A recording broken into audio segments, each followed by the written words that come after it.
तो बच्चों, आज के इस वीडियो में आप सभी बच्चों का स्वागत है।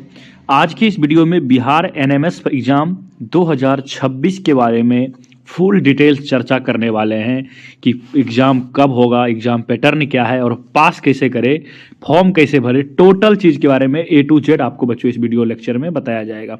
तो चलिए बिना देरी के इस वीडियो को शुरू करते हैं। तो सबसे पहले बच्चों हम लोग जानेंगे कि ये एनएमएस क्या है। हमारा पहला सवाल है बच्चों, एनएमएस ये है क्या सर?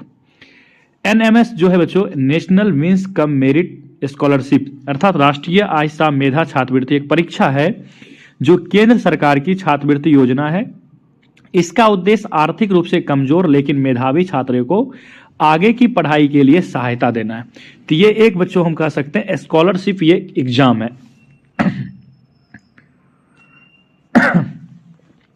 अब आगे की बात करेंगे बच्चों, बिहार एनएमएस के लिए एलिजिबिलिटी क्या होती है, पात्रता क्या होती है। तो बच्चों मात्र इसमें कुछ शर्त हैं जिसको आपको फुलफिल करना है। पहला शर्त तो यही है कि आप कक्षा 8 के छात्र होना चाहिए और सरकारी या स्थानीय निकाय सरकारी सहायता प्राप्त स्कूल में पढ़ते हो। सरकारी स्कूल से आप किसी ना किसी तरह से जुड़े हुए हो, फिर आप इस फॉर्म को बच्चों भर सकते। कहोगे ठीक है सर, यहां तक तो समझ गए। अब इस पास करने पर मिलेगा क्या, स्कॉलरशिप अमाउंट क्या है? तो आप कक्षा 8 से जब पास होंगे तो 9, 10, 11, 12 4 वर्षों के लिए बच्चों आपको प्रत्येक वर्ष 12,000 रुपया प्रति वर्ष आपको दिए जाएंगे। कुल मिलाकर 48,000 आपके पढ़ाई के लिए बच्चों दिए जाएंगे। 12,000 4 साल तक मिलेगा। कुल 48,000 का ये अमाउंट है जो एक विद्यार्थी के लिए अच्छी रकम होती है। और कई बच्चों पास भी हमारे द्वारा पढ़ के हुए हैं और मैं खुद भी इस एग्जाम को पास करके इस स्कॉलरशिप का फायदा उठा चुका हूं और इसकी सहायता से अच्छे से पढ़ाई किया हूं। तो अब हम चाहते हैं आप लोग भी पास करें और करेंगे, बिल्कुल करेंगे। चलिए थोड़ा सा और आगे चलते हैं। थोड़ा सा आपको परीक्षा पैटर्न के बारे में बता देते बच्चों। जो इस एनएमएस एग्जाम है बच्चों, ये कुल 2 पेपर होते हैं। उसमें एक मैट पेपर होता है प्यारे बच्चे और एक पेपर होता है सेट का। बोलोगे सर मैट क्या है? मेंटल एबिलिटी टेस्ट कह सकते हो बच्चों, रीजनिंग का आपका टेस्ट होगा। इसमें जो 90 प्रश्न होंगे, 90 मिनट समय रहेगा। 90 प्रश्न 90 मिनट। इसमें टॉपिक जो है बच्चों रीजनिंग के कई टॉपिक हैं, series, analogy, classification, direction, non verbal reasoning, बहुत सारे के टाइप के इसमें लगभग 20 टाइप के सवाल रहेंगे। तो वो भी एक बार आपको हम पूरा करवा देंगे।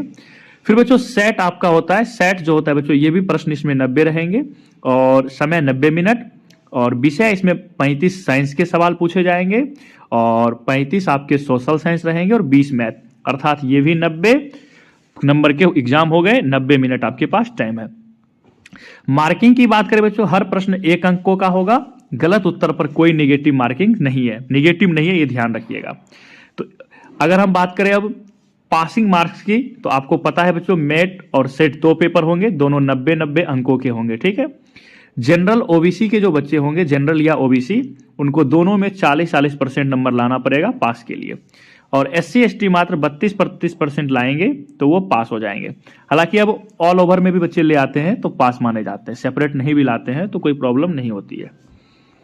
चयन प्रक्रिया की बात करें, 7वां पॉइंट है सिलेक्शन क्राइटेरिया क्या है। तो दोनों पेपर मेट और सेट के कुल अंक मिलाकर मेरिट लिस्ट बनती है। ऐसा नहीं कि आप मेट से ही पास कर जाएंगे, दोनों पेपर मिला के बच्चों आपको पास करना होगा। कट ऑफ हर साल अलग अलग होती है। अब बात करते हैं आवेदन प्रक्रिया के बारे में, एप्लीकेशन प्रोसेस। तो इसका आवेदन फॉर्म जो बच्चों SCRT बिहार द्वारा ऑनलाइन फॉर्म जारी किया जाता है और बच्चे इस फॉर्म को भरते हैं। अब आवेदन कहाँ करें? तो SCRT बिहार की आधिकारिक वेबसाइट, ये इसका लिंक है, इस पे आप लोग आवेदन कर सकते हैं। आवेदन के चरण क्या है? सबसे पहले ऑनलाइन रजिस्ट्रेशन होता है, फिर छात्र माता पिता की जानकारी भरना पड़ता है और कुछ दस्तावेज डॉक्यूमेंट अपलोड करना पड़ता है। फिर उसके बाद स्कूल से सत्यापन होता है और फॉर्म सबमिट कर उसका प्रिंट निकलता है। अब आवश्यक दस्तावेज में आपको इसमें लगेगा आधार कार्ड, जो आप सभी बच्चे के पास कंपलसरी है, होगा ही। फोटो तो आप खिंचवा ही लोगे, सिग्नेचर आपका, और सबसे मेन पॉइंट है बच्चों आय प्रमाण पत्र और बैंक पासबुक भी इसमें लगते हैं। ठीक है, ये तो हो गए। अब अगली पॉइंट बात करते हैं sir, Bihar NMS expected cut off कितना जाता है। तो बच्चों हर साल ये कट ऑफ धीरे धीरे इंक्रीज हो रही है और हर डिस्ट्रिक्ट का अलग अलग जाता है। अगर कोई बेगूसराय के हैं, समस्तीपुर के हैं, तो सबका अलग अलग जाएगा, एक नहीं जाएगा। लेकिन फिर भी बात करते हैं जनरल कैटेगरी की, तो 105 से 115 मतलब 120 प्लस ही बोलिए, खास करके अगर बेगूसराय के हैं तो ये कट ऑफ आपको और बढ़ जाती है, ठीक है। बाकी ओबीसी जो है 110, 100 से 110, लेकिन ये सब अब आप लोग अगर जैसे बेगूसराय है, पटना है, तो आपको कम से कम पास के लिए 120 प्लस लाना पड़ेगा।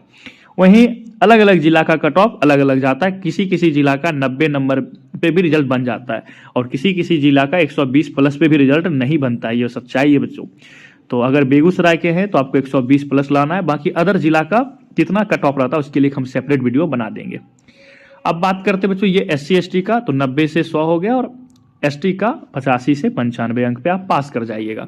मतलब हुई 180 नंबर में किसी जिला में 90 प्लस पे भी रिजल्ट बन सकता है और कहीं कहीं बच्चों 120 भी आपको लाना पड़ सकता है, ठीक है। अब NMS के फायदे की बात करें तो 4 साल तक छात्रवृत्ति आपको मिल गई, आर्थिक मदद हो गया और बच्चे में प्रतियोगी भावना बढ़ती है और सरकारी रिकॉर्ड में मेधावी छात्रा वो घोषित हो जाते हैं, ठीक है। उसके बाद NMS का फॉर्म कब आएगा, सबसे ज्यादा हमसे पूछे जाने वाले प्रश्न यही है कि सर NMS का फॉर्म कब आएगा। तो मेरे प्यारे बच्चों इस मंथ का जो भी नवंबर चल रही है, इस मंथ का लास्ट तक, नवंबर लास्ट तक फॉर्म आने की पूरी संभावना है, या ज्यादा से ज्यादा लेट हुआ तो दिसंबर फर्स्ट वीक में, दिसंबर के पहले सप्ताह में ये फॉर्म आएगी। और फॉर्म भरने के बाद इसका एग्जाम जो है बच्चों, एग्जाम हमें लगता है जनवरी में जैसे पिछली बार हुआ था, तो इस बार भी जनवरी या लास्ट फरवरी तक ये एग्जाम कराया जा सकता है, ठीक है। तो इसको पास करने के लिए आपको बढ़िया से तैयारी करने की जरूरत है। अगर आप NMS की तैयारी करने वाले प्रतिभागी हैं तो इस चैनल को सब्सक्राइब जरूर कर लीजिएगा और आपको किस पॉइंट पे दिक्कत होती है, किस सब्जेक्ट में, उसे हमें कमेंट करके बताना, हम आपके लिए वीडियो प्रोवाइड कर देंगे और आप भी अपना रिजल्ट सुनिश्चित कर सकते हैं। चलिए आज के लिए इतना ही, फिर हमारी मुलाकात किसी अगले टॉपिक पे अगले क्लास में होगी। तब तक आप पढ़ते रहिए, स्वस्थ रहिए और हमेशा बच्चे हंसते रहिए, ठीक है।